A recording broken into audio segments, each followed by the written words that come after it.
बांग्लादेश में अब प्रोटेस्ट खत्म हो चुका है और हिंदूज पे अटैक चालू हो चुका है। बड़ी खबर बांग्लादेश से आ रही है, जहां हिंदुओं के खिलाफ नहीं थम रही है हिंसा। बांग्लादेश में शेख हसीना के देश छोड़ने के बाद हिंदुओं पर लगातार हमले हो रहे हैं। तो बांग्लादेश में हिंदुओं पर जुल्म की इंतहा हो रही है। बच्चों का महिलाओं के बाद हत्या, हिंदुओं के घर जलाए जा रहे हैं, दुकानों को लूटा जा रहा है, हिंदू औरतों के साथ अभद्रता की जा रही है। दंगाइयों ने की है मंदिर में लूटपाट भी, मंदिर की लाइटें भी उखाड़ ले गए दंगाई।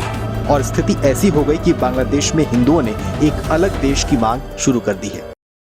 और हिंदुओं पे ये अटैक इतना ज्यादा हो रहा है कि यहाँ तक कि खुद बांग्लादेश के इंटरिम सरकार के रूप में शपथ लिए मोहम्मद यूनिस को भी इस पे बोलना पड़ा। मोहम्मद यूनिस ने तो ये भी कहा कि हिंदुओं पे अटैक बंद करो, नहीं तो मैं रिजाइन कर दूंगा। ऐसे हिंदुओं पे अटैक को लेकर यूनाइटेड नेशंस ने भी आवाज उठाई। कम से कम 250 अटैक्स हुए हैं हिंदुओं पर, इंक्लूडिंग अदर माइनर कम्युनिटीज, जिसके बाद हजारों की संख्या में बांग्लादेशी हिंदू इंडिया बांग्लादेश के बॉर्डर पे इकट्ठा हो गए भारत में आने के लिए, जिन्हें किसी तरह हमारे BSF जवान ने संभाला। बट जब अटैकर्स यहाँ भी नहीं रुके, तब बांग्लादेश के हिंदुओं ने अपने साथ हो रहे इस अटैक के अगेंस्ट प्रोटेस्ट स्टार्ट कर दिए। उन्होंने अपने हाथ में सेव हिंदूज का पोस्टर लेकर कई घंटों तक ढाका के सड़कों को जाम रखे। और ऐसा नहीं है कि बांग्लादेश में हिंदुओं पे प्रोटेस्ट के बीच हो रहा ये अटैक कोई पहली बार हो रहा है, नहीं, बल्कि ये पूरा लिस्ट देखो। 1989 में बांग्लादेश में हिंदुओं पे इसलिए अटैक किया गया था क्योंकि भारत में राम मंदिर का फाउंडेशन डाला गया था। और आगे ऐसे ही बांग्लादेश में बिना किसी मतलब के हिंदुओं पे अटैक होते रहे हैं। जैसे फिर 1990 में, फिर 1992 में, फिर 2012, 13, 14, 17, 21 में, इवन सिर्फ 2017 के अटैक में 107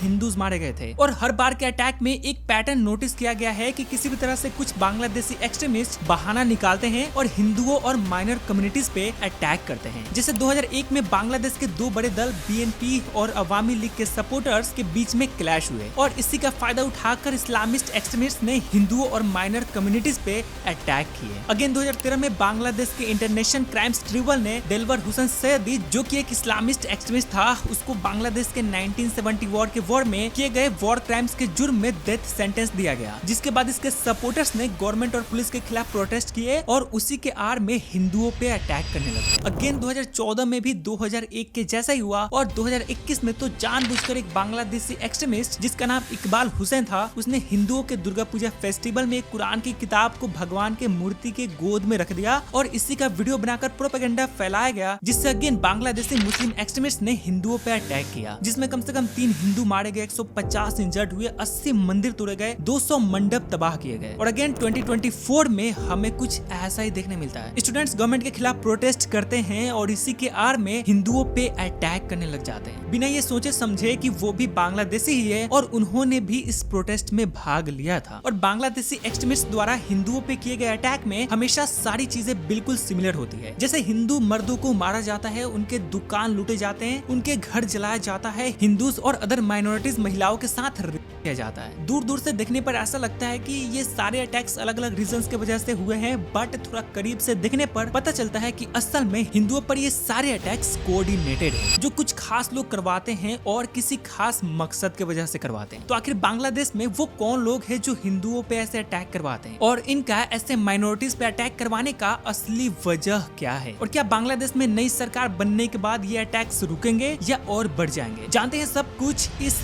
वीडियो में।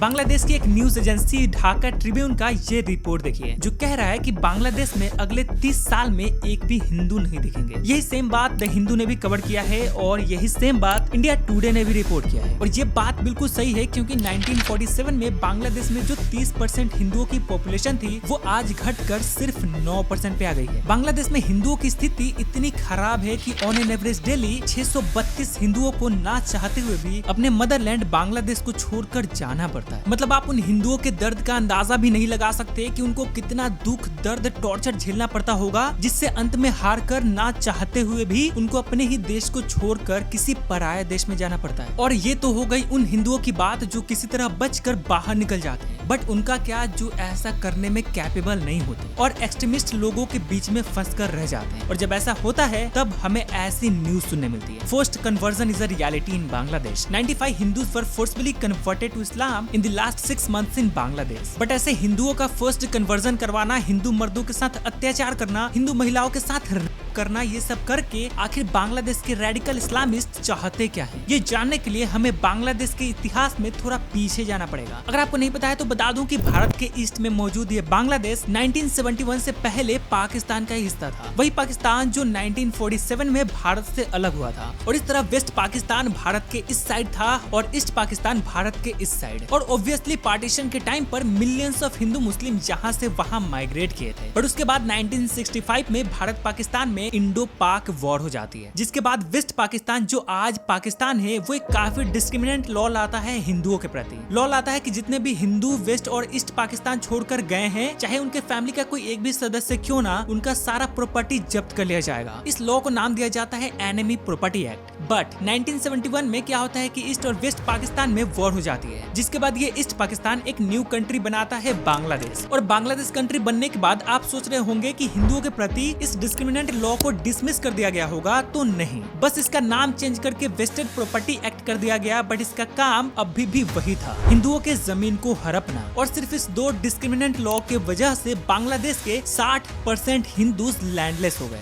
बेघर हो गए। मतलब उनका अपना जमीन होते हुए भी वे वहाँ नहीं रह सकते थे। हालांकि 2011 में vested property return bill pass किया गया, मतलब अब हिंदूज अपना लैंड क्लेम कर सकते थे। बट इसका भी कुछ फायदा नहीं हुआ, क्योंकि एक तो जमीन 40 साल से सरकार के कब्जे में थी, जिसको बेचारे थके हारे हिंदूज को इसे क्लेम करने के चक्कर में ऑफिशियल्स का चक्कर काट काट कर इनकी जिंदगी पार हो जाती। और दूसरा रीजन ये था कि हिंदुओं का majority of the land Muslims द्वारा टेक ओवर कर लिया गया था पॉलिटिशियंस के सहायता से। और ये बात खुद बांग्लादेश के ढाका यूनिवर्सिटी के प्रोफेसर डॉक्टर अब्दुल बरकत ने खुद कहा है। बट इतना टॉर्चर बांग्लादेशी हिंदुओं के लिए कम नहीं था कि ऊपर से कुछ रेडिकल एक्सट्रीमिस्ट इस्लामिस्ट इन पे लिटरली अटैक करने लगे। सिर्फ 2013 से लेकर 2021 तक हिंदुओं पर 3600 अटैक्स किए गए हैं बांग्लादेश में। और ये तो एक डॉक्यूमेंटेड नंबर है, एक्चुअल नंबर इससे मच हायर होगा। बांग्लादेश के माइनॉरिटी काउंसिल यानी Hindu Buddhist Christianity unity council के जनरल सेक्रेटरी राणा दास गुप्ता ने कहा कि बांग्लादेश की largest Islamic party Jamaat Islami के सपोर्टर्स ज्यादातर हिंदुओं पे अटैक करते हैं। इवन 2013 में जो हिंदुओं पे वायलेंट अटैक हुआ था उसमें तो जमात इस्लाम का हाथ था ही। इसके अलावा बांग्लादेश की दूसरी opposition party Bangladesh national party यानी बीएनपी का भी हाथ था। मतलब सोच कर देखो, वहाँ के देश चलाने वाले ही लीडर्स अपने देशवासियों पे अटैक कर रहे हैं सिर्फ इसलिए बिकॉज उनका रिलीजन दूसरा है, हिंदू है। हालांकि शेख हसीना की अवामी लीग पार्टी काफी सेकुलर रहने की कोशिश करती थी और इनके राज में हिंदू थोड़ा सेफ भी फील करते थे। बट ये भी कोई दूध की धुली हुई नहीं थी, क्योंकि हिंदुओं पर हर अटैक के बाद शेख हसीना की पार्टी अवामी लीग कंडेम तो करती थी और कहती थी कि ये रिलीजियस एक्सट्रीमिस्ट नहीं किया है, बट उनको पनिश करने के लिए या रोकने के लिए कुछ भी नहीं करती थी। बांग्लादेश के लेफ्ट विंग पॉलिटिकल पार्टी के चीफ जुनैद साकी ने बताया कि हिंदुओं पे ऐसे अटैक्स में सेम पैटर्न होता है। पहले फेसबुक पे इस्लाम को इंसल्ट करते हुए पोस्ट किया जाता है और दिखाया जाता है कि इसे दूसरे लोग पोस्ट किए हैं। फिर कुछ एक्सट्रीमिस्ट लोग इकट्ठा होते हैं और जहां माइनॉरिटीज रहते हैं वहां जाकर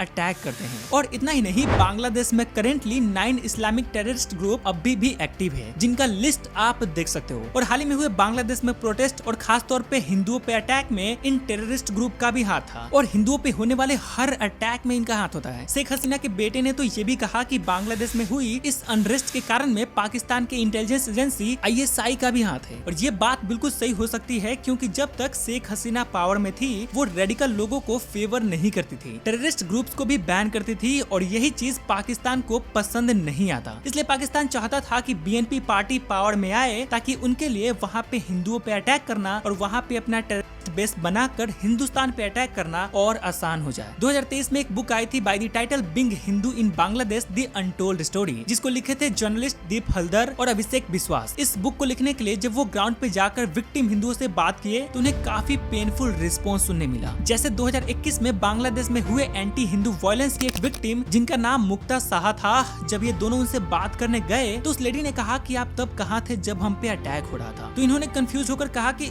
हमसे पहले तो आपको आपके पड़ोसी भी बचाते। तो उस लेडी ने कहा कि जब पड़ोसी ही मर्डरस बन जाएंगे तो दूसरों को ही आकर बचाना पड़ेगा ना। मुक्ता ने ये भी कहा कि हम मर तो पिछले ही साल गए थे, आप हमारी जिंदा लाश देख रहे हैं। जरा सोच कर देखो, जब देश का पार्टीशन हो रहा था तब काफी जोरों शोरों से तब के लीडर्स ने कैंपेन किया था कि वेस्ट और ईस्ट पाकिस्तान के हिंदूज को भारत आने की जरूरत नहीं है, और उनके सेफ्टी का आश्वासन दिलाते हुए बोले थे कि भारत में भी बहुत सारे मुस्लिम्स रह रहे हैं और भारत में मुस्लिम्स का रहना मतलब वेस्ट और ईस्ट पाकिस्तान में हिंदूज का गारंटीड सेफ्टी। और तब हिंदूज कन्विंस होकर वेस्ट और ईस्ट पाकिस्तान में रह भी गए। और आज देखो, भारत में मुस्लिम मुस्लिम्स इवन हर माइनॉरिटीज समेत हर कम्युनिटी के लोग सुख शांति से रह रहे हैं। पर अनफॉर्चुनेटली पाकिस्तान और बांग्लादेश के माइनॉरिटीज की किस्मत में शायद सुख शांति कभी नहीं मिल पाएगी।